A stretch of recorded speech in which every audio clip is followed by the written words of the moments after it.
Today on Just Curious, I'm joined by Melania Calinescu, a PhD mathematician, strategic AI advisor, and the founder of AI4ALL Solutions. Melania helps executives and investors evaluate where AI belongs in their businesses, how it creates real value, and how to spot the difference between marketing and actual innovation. Today, we'll talk about the biggest misconceptions around AI, what real due diligence looks like, and how she helped a private equity firm avoid overpaying for a healthcare technology company by uncovering hidden risks behind their flashy demo. Melania, welcome to Just Curious. Happy to be here, Stu. You've worked across Europe and Silicon Valley as both a builder and a strategist. What first pulled you into the world of AI? First and foremost was my passion for mathematics, which is why I ended up having a PhD in applied mathematics. I do love solving complex problems that create practical impact. And that took me to being a data scientist, building models that solve actual business problems. And then that spanned the full length of driving strategy as SVP AI,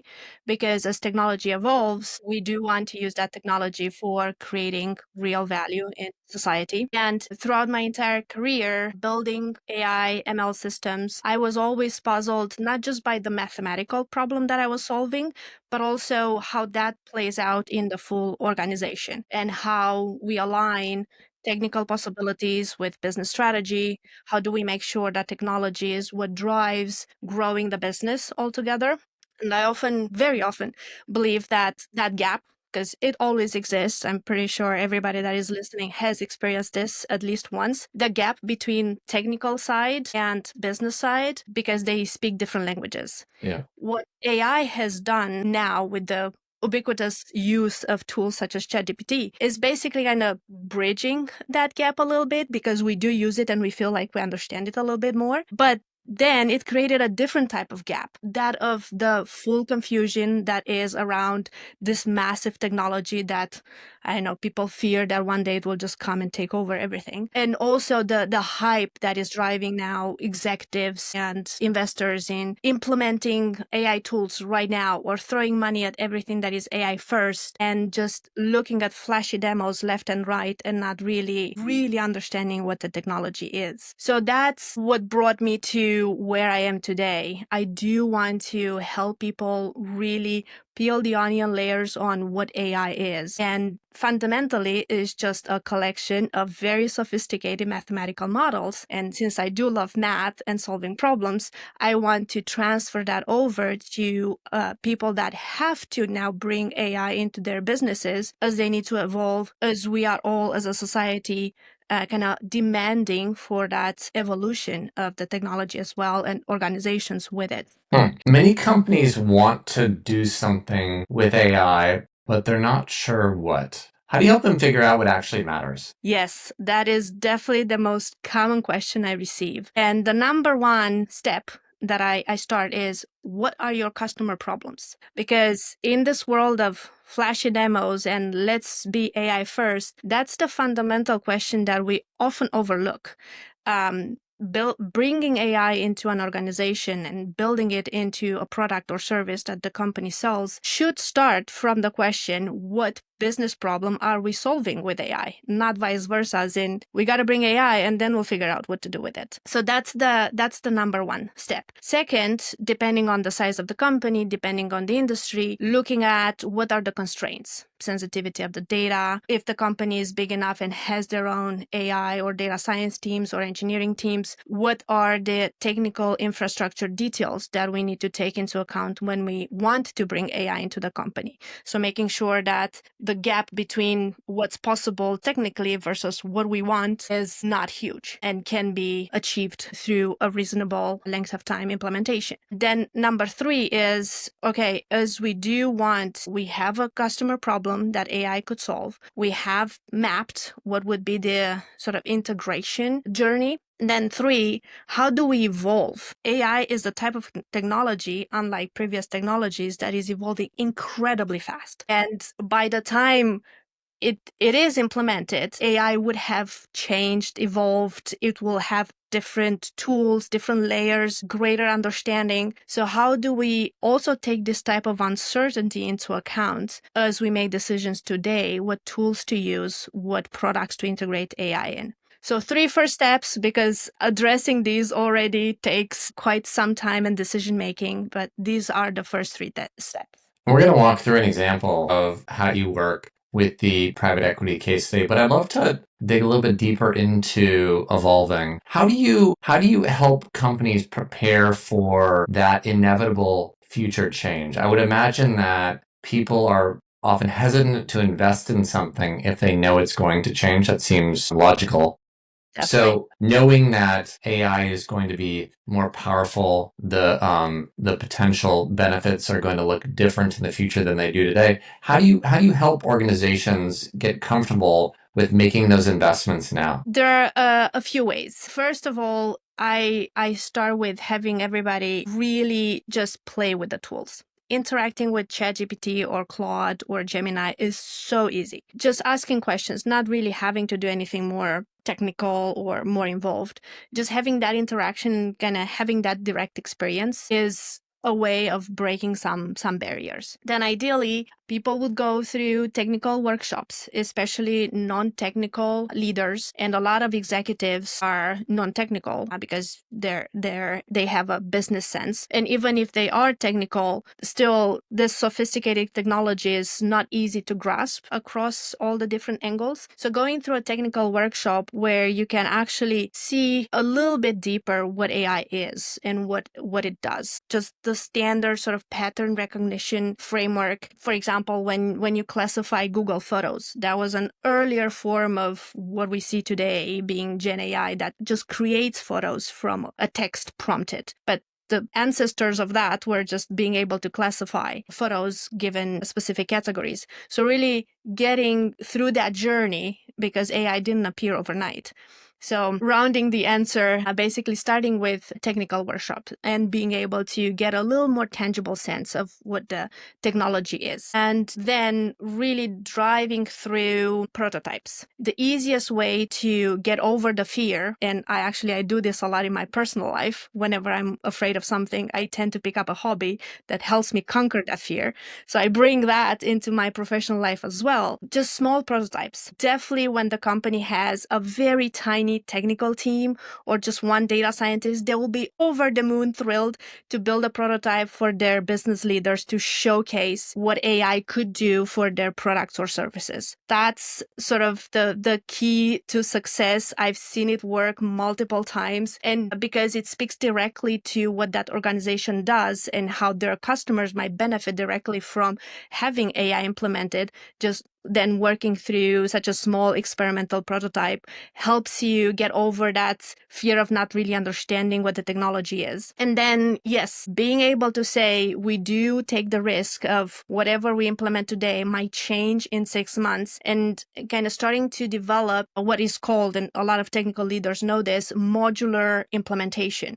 So you don't build a full system rigid as an architecture, but you build an architecture of components. So as technology evolves for one component, you don't have to change the full system. You just change that particular component and you evolve the technology of that component, and then the system evolves with it. And that's how you build for things that are changing, and technology is always changing. Yeah. You mentioned step one was identifying a problem, a customer problem or a business problem. What are some signs that a business is investing in AI without clear, like, strategic alignment? Yeah, that is unfortunately quite often visible. And very often what I see that a misalignment appearing is when the business leaders are very strong in wanting to have AI because they read about it somewhere or they listened to a podcast that talked about the coolest, latest AI tool that they want to implement. Basically, what I do in such situations is taking that step back of, okay, if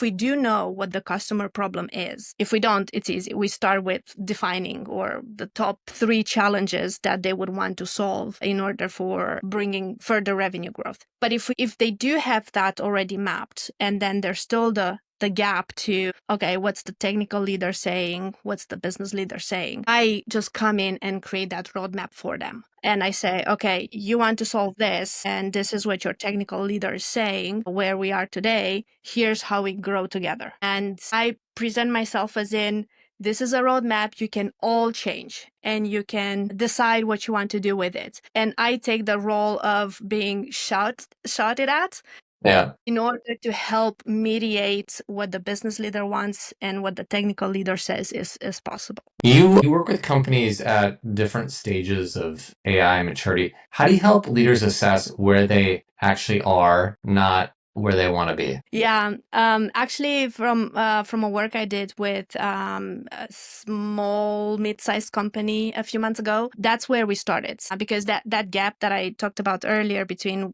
where their CEO thought they were versus where their CTO said they were technically, it was very big, and they just couldn't reconcile it, and they couldn't really progress in bringing AI into the organization. And from that work led to me building this AI maturity spectrum that basically gives a few pointers of how to identify where your company sits, and both from like operational readiness, team skills, overall industry sort of landscape, and what to do as next steps in order to bring the organization to the next step. It's a pretty simple 8 level spectrum, and it starts with, okay, in order to implement this type of tool, we need to have specific architecture, or we need to have a customer problem to address. Do we even understand what machine learning is? Do we have any form of algorithms that do anything in the company? Do we have automated workflows? Even a small thing like sending, a set of expenses report to be approved by your manager and then be paid off by your financial department. So even simple things like this can give you the pointers of, am just AI aware because we don't really have any form of algorithms, we don't have any automation, or yes, we do have something, and now our data science team has already built a prototype to do customer support through assistance. Identifying these elements that I describe in the spectrum then helps very easily. 5-minute, 10-minute conversation can broad level say, okay, we are at this point in time and we can move forward by doing X, Y, and Z. You also have a framework you call quantum humanism. Can you walk us through the framework and how some of the components like purpose, pattern, and partnership fit together? Yes, and thank you for bringing that up, because it's basically the underlying foundation of everything I've been talking about until now. So the quantum humanism framework basically comes from being able to bridge technical side with the human side in a context. I do believe that everything has to exist but not overlap. So clearly delineating what humans are best at, that's setting the objectives, clearly drawing the strategic roadmap, versus what machines excel at. And that's the technology, that's the pattern recognition, those are the algorithms. So letting AI do what's best at and humans what they're good at. And so not expecting AI to be human-like intelligence, but really knowing that AI needs to follow parameters described or set by the objectives.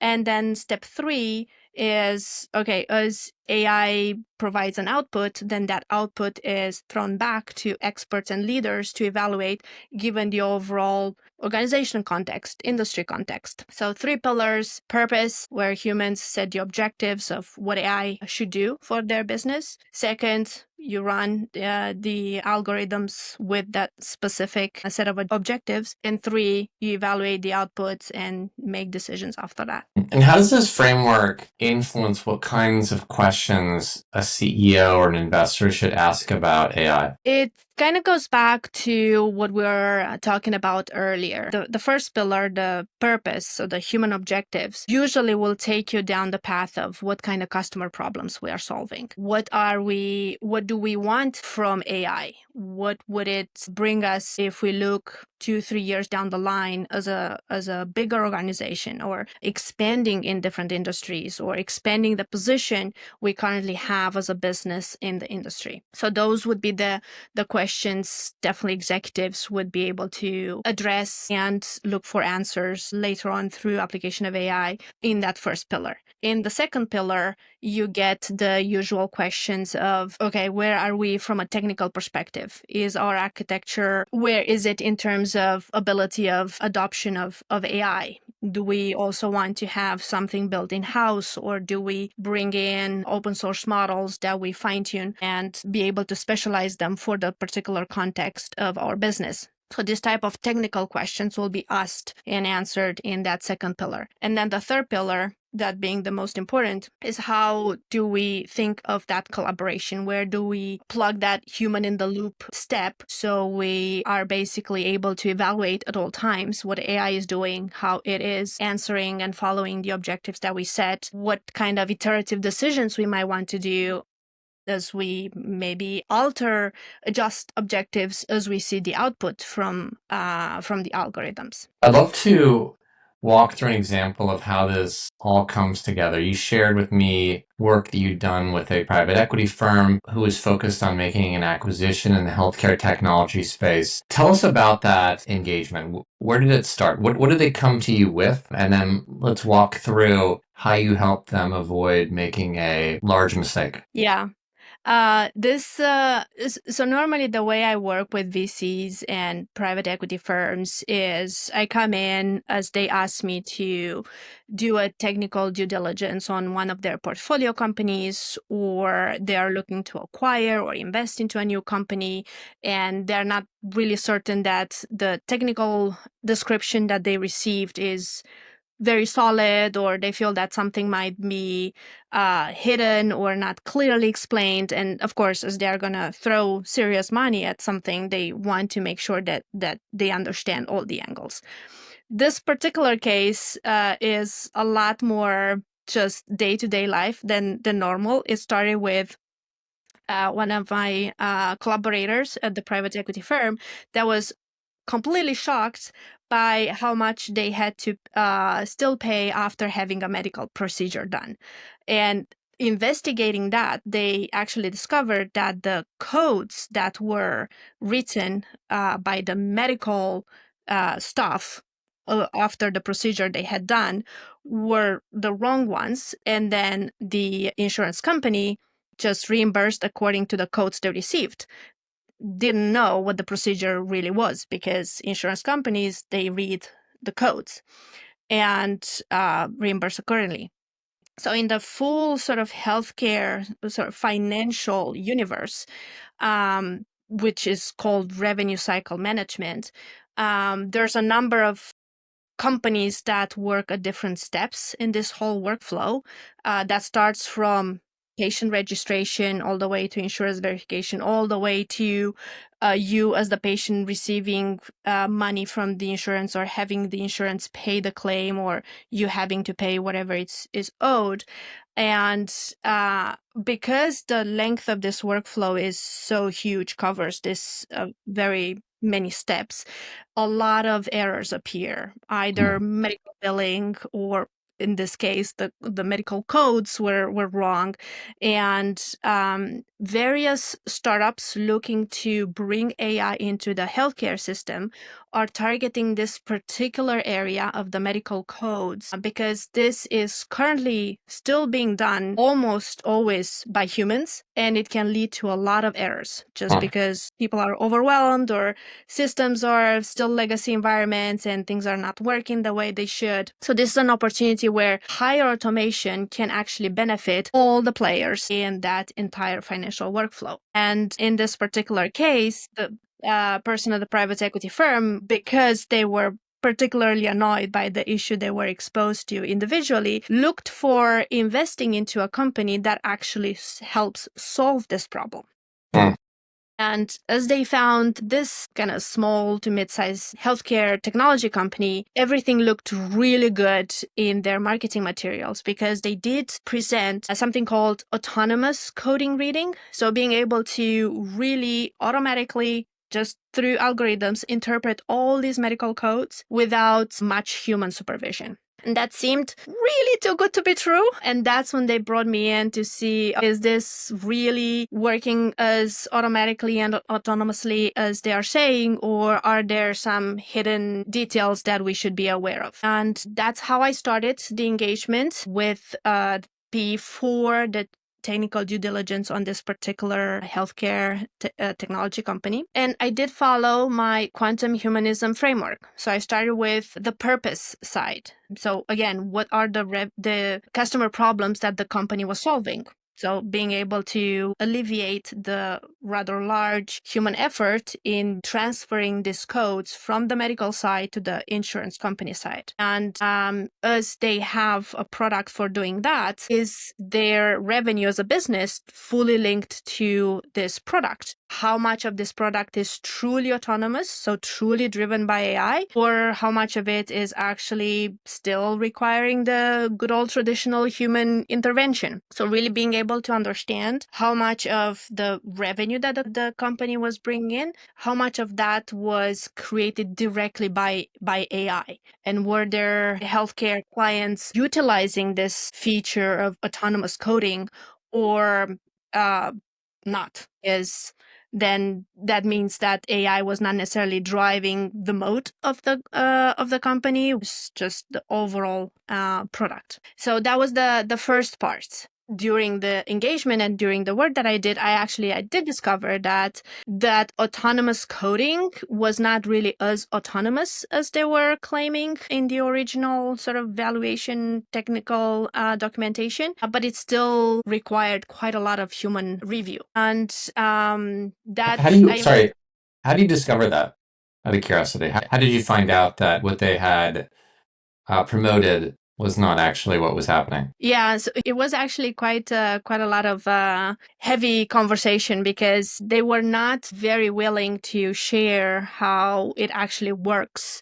What are the sort of true system architectures and technical implementations? Because of course they were claiming competitive sensitive, and they didn't want to share all that. But they were also mentioning that it's a feedback loop. As AI interprets all these codes automatically, there's still a human in the loop that puts a stamp. Initially, they were saying, okay, this is randomly done, like a regular sort of quality control process. But as I actually got to speak to one of their engineers, and this was part of the sort of third step of the quantum humanism framework, as I got to talk to one of their AI engineers, I discovered that in fact, everything had to pass through a human review, because the more complex coding interpretation situations, those were not, in fact, handled autonomously. It was still somebody really writing down what the code was, particularly when more complex procedures were conducted. Basically, this type of complex cases that would have benefited a lot more from having the tool automatically doing it, in fact, were still run through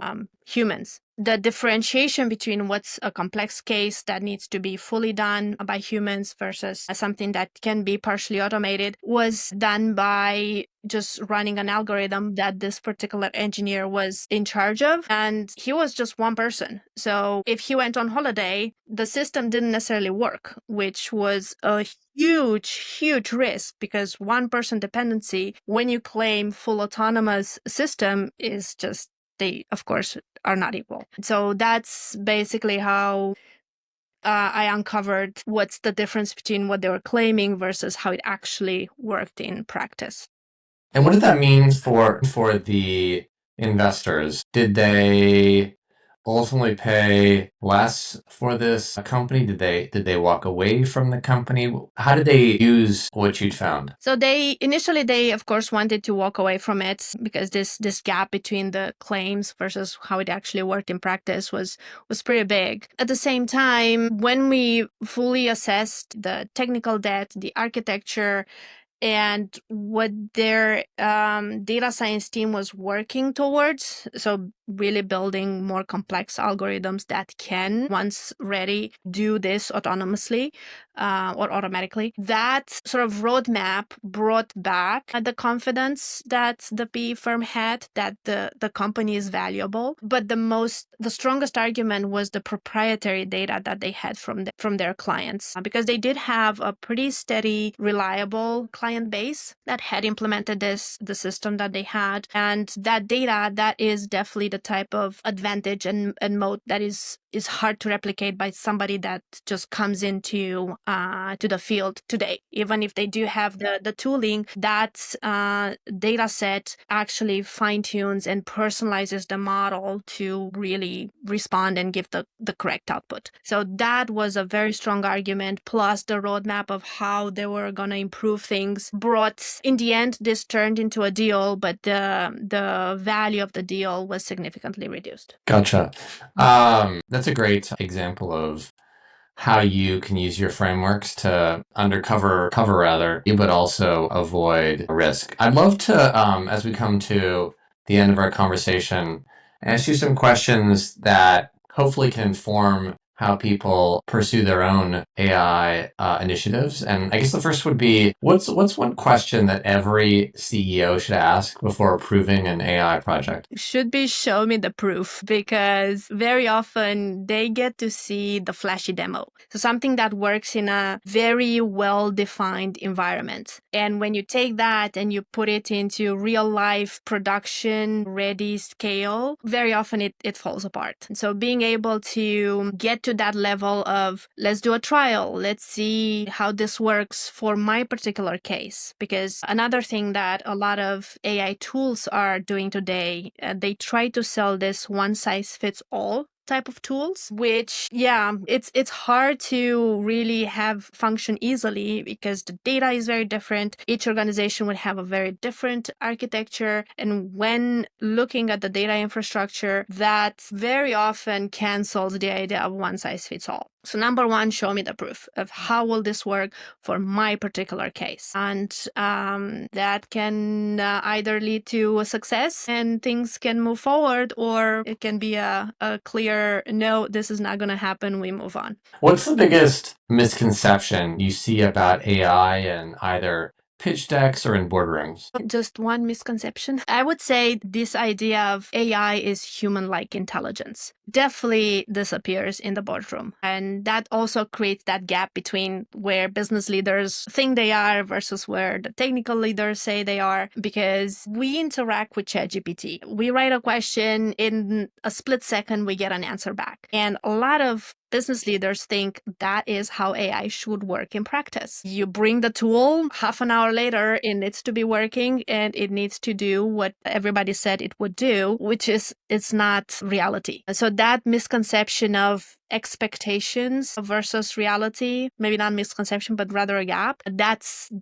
the biggest one. And the fact that there's so much confusion, so much hype. Even I read daily about a number of tools that will magically solve whatever technical problems I have. That's not possible. So really taking that step of saying, okay, how real is this? That will be addressing that misconception that is not human intelligence yet. You said that the real question isn't what if machines become more powerful, but what if humans become more powerful? What does that mean for how leaders should think about AI? Yes, I'm a huge believer, and again, that's what I try to promote through the quantum humanism framework, that AI is not here to replace human judgment. It is here to enhance it. And we all become better by bringing technology to do what technology is good at. If you want things automated, technology can do that. If you need to have a collaborator that you ideate with,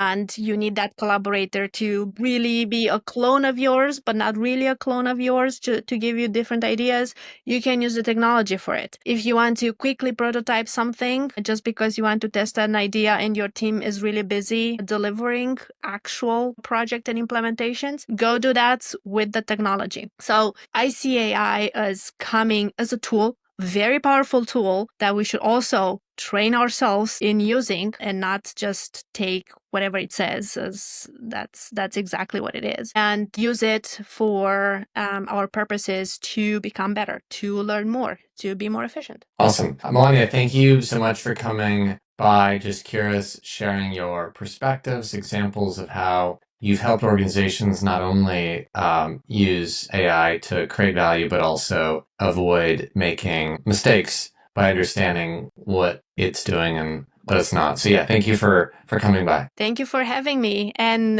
really appreciate what you're doing with Just Curious, bringing business leaders and AI experts and really helping them cut through the hype. That mission, of course, resonates a lot with me. Awesome. All right. Have a great day. You too.